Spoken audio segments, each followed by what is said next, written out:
you save? So we're looking at different possibilities to make it easier for people.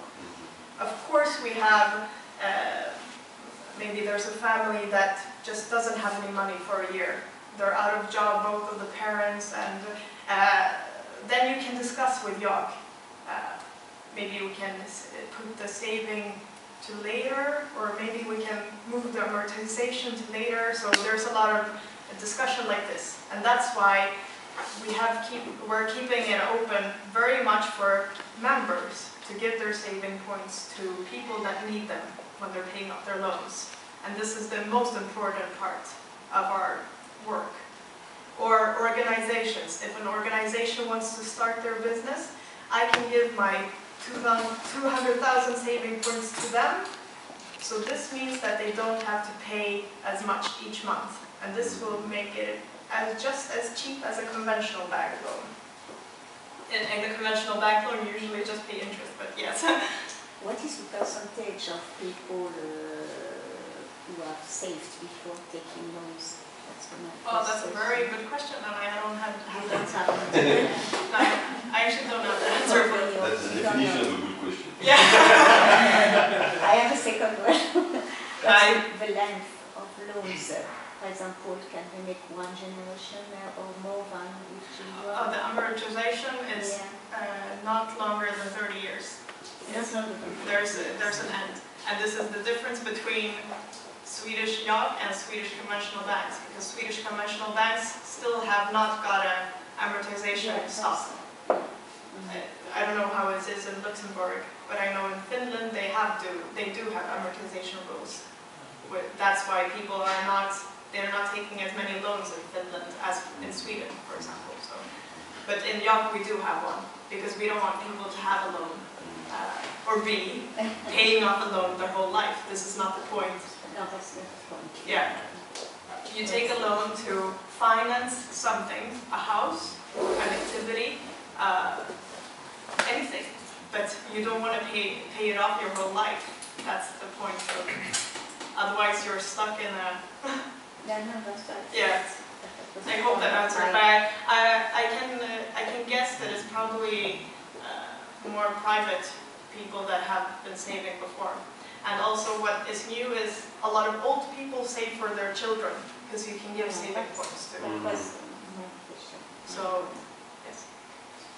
So you can give saving points in order to avoid to have to pay in the meantime for amortizing and saving. But what have you got back? I mean, if you give your points, you lose them, or you get them back after, or how it works? Well, if you give your saving points to a family member, for example, and they use them in a loan, you won't get them back. Okay. So this is something that you just give away. Yeah, okay. If I well understood, you can give it also to an organization. Yes. And how does it work?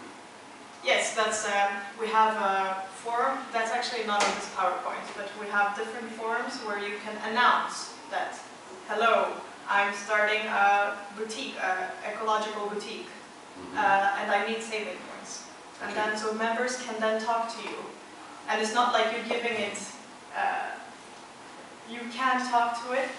You can give them anonymously. I think this is something actually that's going up to the board right now. If you can give it anonymously or not, but I don't think you can do it right now. So you have to tell them who you are. Okay. But this is something that the members want to do anonymously. That you can just give it to someone without saying who you are. Okay. But that's how it works. And I've heard of situations where an organization has taken a loan. You give them your saving points, but then it doesn't work out, so you get back your saving points. I've heard of a situation like that, but that doesn't usually happen. But of course, because it often works. Yeah, it often works. Yeah, right. But this is, I think I've only heard of one situation like that, and this was Eco Village as well before they started. Are there situations where you put in common no saving points? No. Sorry? Are there situations when the saving points are, you have not private persons, but for example a kind of cooperative with different small and medium sized? Where you save together? Yeah. Yes. It's possible. if you have an organization, I think the Eco Village, I think there it's more private people, and then like a cooperative. yes, Or like that. because this is a cooperative bank, so Yes. everything works like that. But I don't know if then you have to start an organization if you want to save money together. If that is your question, I'm not quite sure if that's. Saving funds, they are totalized for one project, but they can be mixed in different several projects. Oh yes. Yes, but Yeah. Yes, that's possible. Okay. This is just to show that we do credit ratings like a conventional bank, because we have to. Because we do, we work exactly like a conventional bank, so we have a major risk if people don't pay their loans. It doesn't happen quite often at Yacht, but this is what the bundle of liquidity is for. when you say you have to, it's because regulations are Yes, obliging. it's the EU regulations that we follow right now, with Basel II and so on. And so, other than the credit check or rating, are there other criteria to whether you give a loan or not? Yes, So, social or ethical? Yes. To private people, there are no criteria except for the credit rating, because sometimes we do check if it's for a house, because you do check if it's you're going to buy a house or you're going to buy a store or something. With organizations, it's much more strict.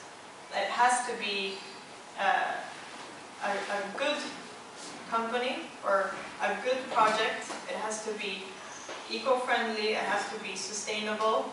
There are a lot of, it can't be in any ways bad for the society. So this is very important. That's why. But with private, no. Like I could get a loan and invest it in the arms trade. You wouldn't really care. We try to check that a lot, Okay. and this is what the members. Yes.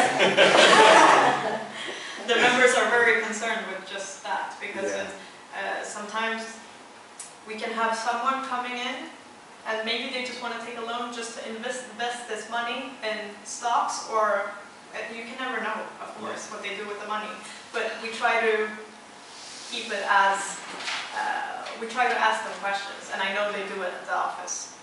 Like you would ask at a conventional bank, you would ask, so you want to buy a house, and what are your plans, and so on. Yeah. Mm-hmm. So definitely making, because it would be wrong of us to give money to someone who would invest in stocks, in oil stocks or something. That would be against the Yacht's policies. Whereas with organizations, you have maybe a chart of specific criteria. Or Yeah, because usually if you take a loan, this is just usually you have to have a plan. If you take a loan for a business, you have to present a plan for the bank, and this is quite common because the bank wants to see what they're giving a loan to, because it's much bigger loans. I don't know if I told you the highest loan we've given so far is 6 million crowns, 600,000 euros approximately. So it's quite big. I mean, you can buy your house in Stockholm.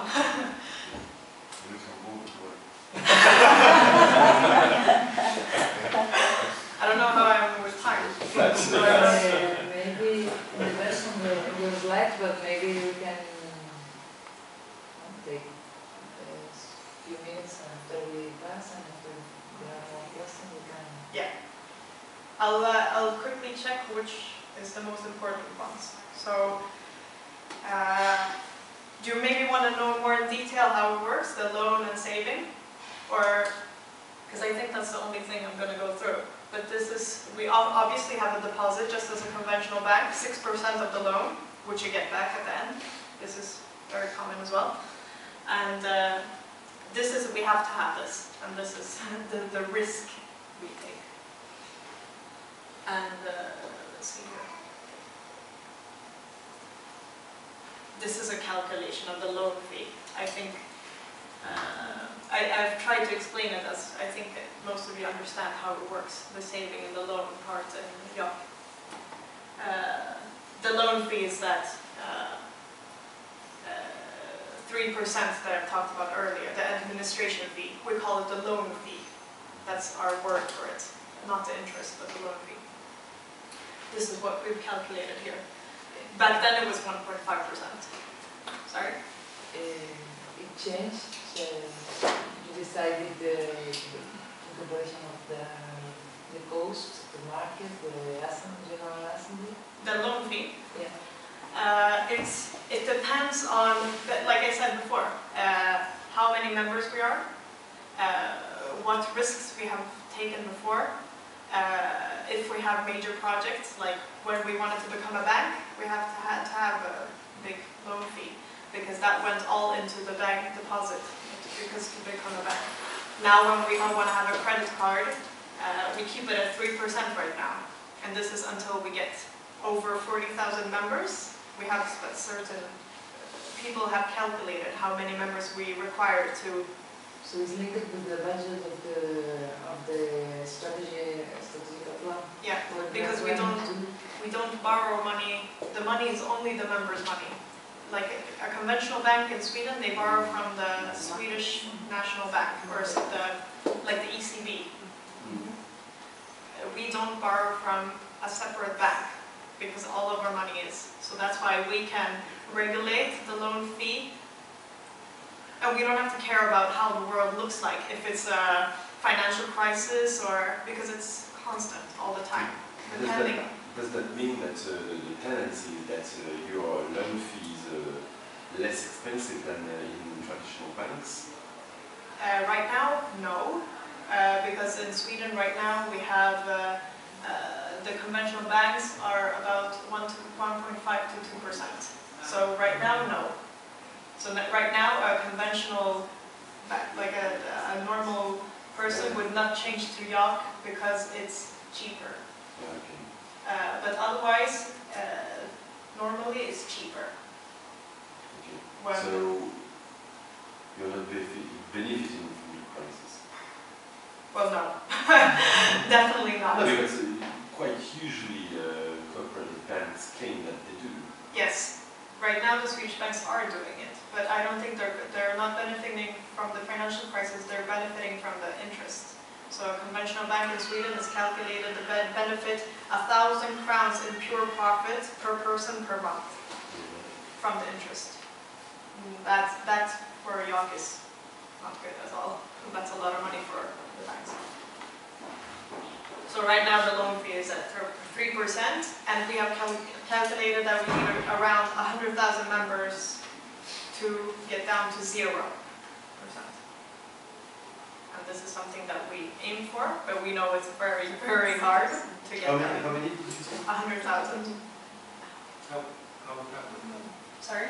that's an administration fee, that goes to pay for. We also have the member fees, and we have the loan fee, and we have the deposit. And the deposits is because you get it back when you finish paying the loan. That is the liquidity that usually stays for 10 to 15 years. So you can still count it in the bank.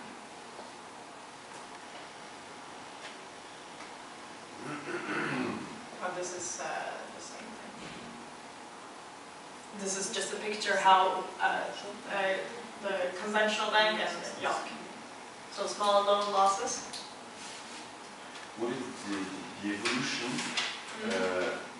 of what is the increase of the members of the bank? What is it? Since every year, you mean how many? Year. Right now, I would estimate it at around 1,000 every year. Where does the increase come? Especially in Stockholm. Or do you mean No. from which part of Sweden? Or Word of mouth, or what means? Word Both, geographically, but also why do they come?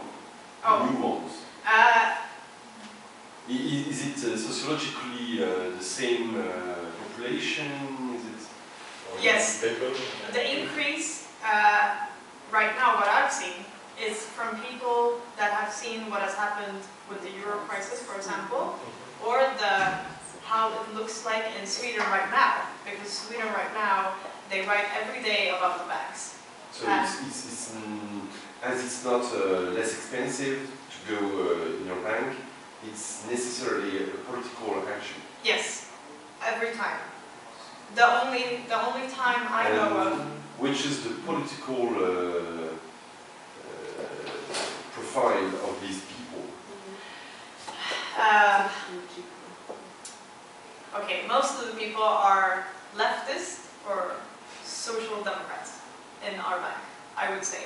But this is something that I can't really say because there are so many different people in York. You meet everyone. You have me. I'm an economy student that has worked at Crédit Agricole. I saw what Crédit Agricole invested in. This was me trying to look for an alternative. Yeah, but it doesn't say what you are, it says what you were. Yes, but this is, I think it's, what York is mostly, the members, it's people that have tried to find an alternative because they have been in a situation where they weren't happy with the... And do you mean that you could also find some very traditional people that find that ancient banking very close to people who are better? Because you can find, ecologies and very left-wing, but also very extreme right-wing. So is it the same for your bank? Not an extreme right-wing, but a right-wing, yes. You can find one. And a couple. You can find most economists, I think, in the bank are right-wing. Because most of them view a capitalist economy still as the best option, and not the other options are not good enough because the capitalist economy is the only good option, although you have to do it in the right way, which basically no economy is doing right now. And because there is a good way to do a capitalist economy, and this is their view. And that's why you're within York, because you can still do a capitalist way within York, they see, yes. Does that answer your question? Or? Yeah. It's a very mixture of people. Okay, I don't know if you are... No. Yeah. We can go back after maybe No problem. to share. Yeah, no problem. No problem. Donc merci en tout cas infiniment.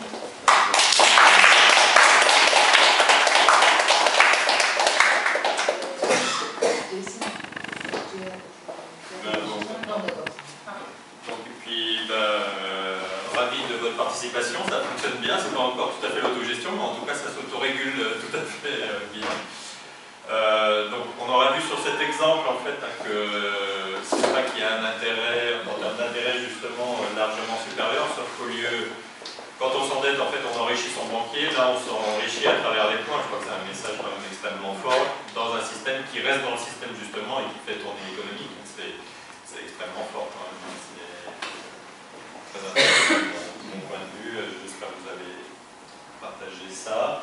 Donc maintenant on va se déplacer à l'autre bout de l'Europe, vers l'Italie, avec Banque Etica, qui a une particularité aussi, c'est que dans ce travail, on va retrouver la même chose sur ce travail citoyen et d'éducation, conscientisation, et qu'il le fait aussi à travers des fondations donc culturelles ou voilà, d'autres voies et que Jason peut nous expliquer. Donc voilà, on reste sur la même problématique. Hein. Comment on peut influer sur ce système et faire le choix en fait d'orienter l'économie, et donc d'être un acteur de cette.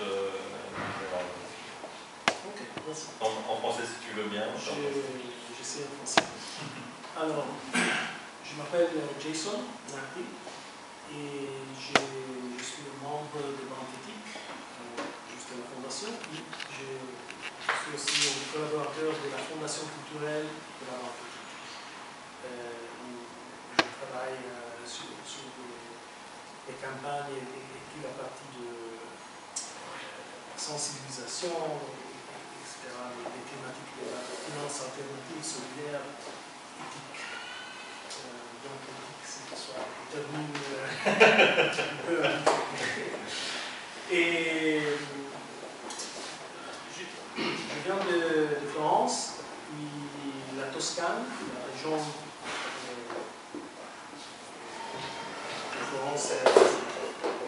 capital, c'est l'argent qui a inventé les banques. La banque la plus vieille, c'est Monte dei Paschi di Siena. Peut-être que vous avez vu quelque chose dans ces jours, parce qu'il y a une crise énorme de la banque, la plus antique du monde, qui a été de 1460. Donc les périodes mercantiles avant la découverte des États-Unis, de l'Amérique, et qui aujourd'hui c'est dans une crise de corruption incroyable. Juste la semaine passée, un des top managers s'est suicidé. Et chaque jour, il y a quelque chose qui sort de scandaleux sur la gestion. Monte dei Paschi di Siena, c'est une institution parce que toute l'économie de Siena et aussi de la Toscane un peu connectée avec la puissance de la banque. Et la chose qui est caractéristique, c'était qu'elle était une banque publique, une caisse d'épargne, et puis dans les années 80-90, tout le système bancaire a été bouleversé et il y a eu la privatisation. Donc, Monte dei Paschi a changé complètement de nature et aussi la corruption politique. Dans ce cas, du centre gauche, parce que la Toscane est traditionnellement de social-démocratie, mais aussi corrupte. Et la maçonnerie, il y a des histoires incroyables sur ces banques. Et je dis ça parce que l'histoire des banques éthiques vient, c'est aussi ancien, pas aussi ancien de Monte dei Paschi di Siena. Il vient d'une culture des années du 19e siècle, du système des coopératives de travailleurs et des crédits mutuels. Il y a une histoire très forte en Italie de ce système et il a perdu dans le temps ce principe de valeur d'origine. Aujourd'hui, nous avons des coopératives qui sont tout à coup des entreprises capitalistes. Et selon le nom, c'est des coopératives. Par exemple, le plus grand hypermarché italien, la chaîne de marché Coop, c'est une société d'actionnaires. Ici, on voit qu'il y a toujours les risques, les dangers, une initiative qui part avec tous les bonnes intentions peut dégénérer. Et s'il n'y a pas un système intégré qui peuvent sauvegarder tout ça. Et c'est dans les années 90 que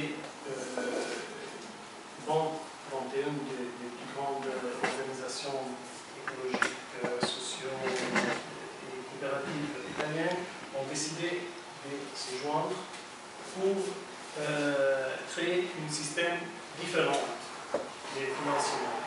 Parce que le système bancaire traditionnel avait des coûts trop hauts ou ne finançait pas les projets et les initiatives qui le secteur non-profit, le troisième secteur fait, ou n'était pas transparent suffisamment pour être cohérent avec l'action. Donc, ce sont des ensembles qui il a fallu apprendre pour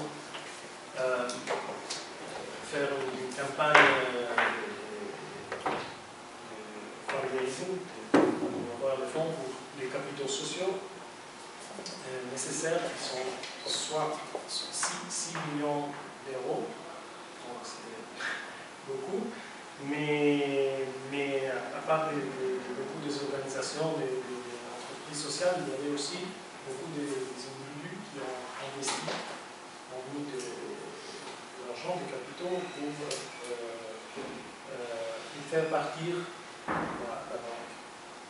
Et la caractéristique principale des banques éthiques, c'est qu'elle fait un investissement seulement dans ou dans crédit seulement dans 3 secteurs. C'est la coopération sociale, toutes les initiatives environnementales et la solidarité internationale.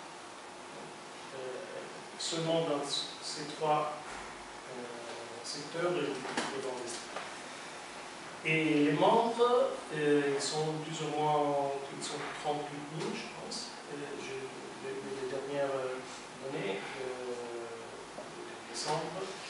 Et 32 000 sont individus et 6 000 sont des organisations coopératives, entreprises, sociales, etc. La banque est présente en 15 villes avec des bureaux, mais il y a aussi un réseau ce qu'ils appellent banquiers ambulants. Ce sont des banquiers ambulants. Banquiers ambulants, oui. Ce sont des agents, des représentants qui sont distribués sur le territoire. Ils peuvent faire des opérations comme faire une validation, ouvrir un compte, etc., mais pas l'opérativité. Et aussi, il y a des groupes de membres, des groupes d'initiatives territoriales, JIT, ils sont, je crois, 100 quelque chose, 110 dans tous les territoires italiens. Mais les banquiers ambulants, Les banquiers, ils sont, je crois, 40. Ils sont volontaires? Non. Non, ils touchent quelque chose. Ils sont payés. C'est du travail. J'ai l'impression que ça existait déjà, enfin, je sais pas, on appelle ça des marchands, mais ça existe en plus. Alors, plus la moi, je me souviens dans les banques coopératives rurales, quand j'étais petit, il y avait des démarcheurs comme ça, c'est pas Oui, c'est pas une chose révolutionnaire, mais il y a.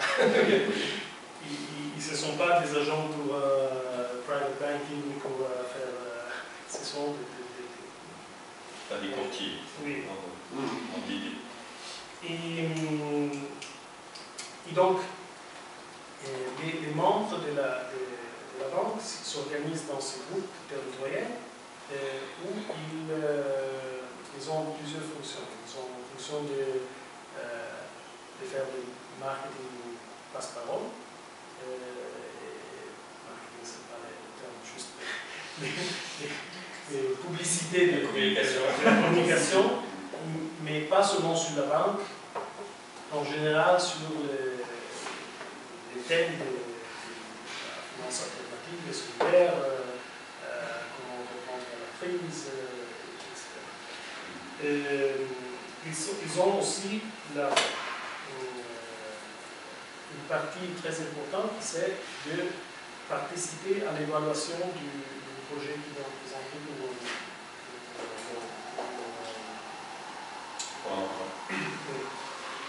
Donc, dans la validation, il y a la soutenabilité économique, etc., mais il y a aussi une partie qui vient du membre du territoire qui donne leur jugement sur si le projet, c'est une initiative positive, etc. Ils vont la reconnaître. Et